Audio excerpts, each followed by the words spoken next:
Hi everyone, for tonight's Nightcap in review, I'm having water, and tonight I'll be discussing Charming the Curse's Consort by Chelle Cypress. This is book 1.5 in the series. You do have to read the first book, Unmasking the Curse, before you read this one. Book 2 will be out later this year as I understand it. I did download this off of KU, and of course I'm going to give my honest opinion. These are the highlights and the content warnings. And my rating for this book is 3 stars, so what's it about? So this book is about Brielle, who has sworn off and given up on love. With the loss of her mate, she deals with this by seeking physical comfort in the arms of others to not only deal with her pain, but to bury memories of Ren and not let anyone get close to her. But these long buried memories resurface and break through her walls when her friend Silas finds love with his mate.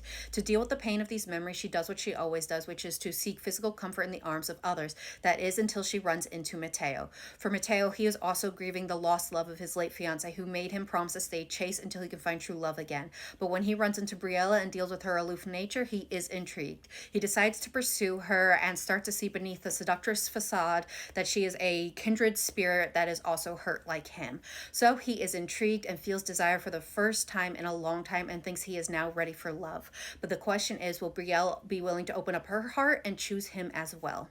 So what are my thoughts? Again, I'm giving this 3 stars. Now, I do think this is a very solid book, and I do think this is a solid series. And this book did justice to the first book, Unmasking the Curse, and gave you a sneak peek into the background of what's going on after book 1 for the main characters, which was Silas and Ariana, to help set up the next book.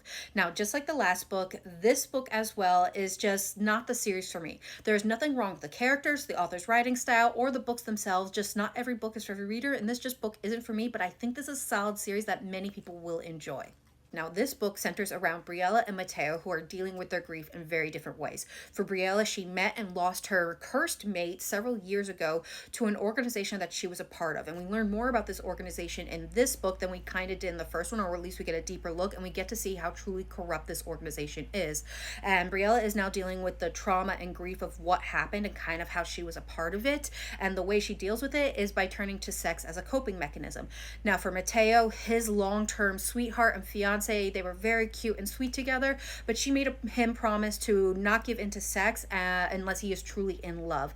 And now she knew Brielle because she had a wasting kind of sickness, and Brielle is kind of a herbalist who deals with medications to provide comfort. So they were together in the last days, and his fiance kind of steered Mateo to Brielle as like a potential person to be involved with. And I'm guessing because of that, she knew Brielle and her coping mechanisms and put that kind of thought process in place that to get Brielle to change the way she acts, there has to be like a stop, because Brielle is very respectful of Mateo and his relationship with his fiance, to not cross that boundary. And it forced her to get to know Mateo, and I really liked watching their relationship unfold. Overall, this was an enjoyable book that did the series justice, and again sets it up for the next book, which I looked up, which is Claiming the Curse, which will be available November 1st. So if you like the first book, definitely you're going to enjoy this one, and it sets it up for the next book, which will be out soon. So I hope you enjoy that when it comes out. I hope everyone has a good night and happy readings.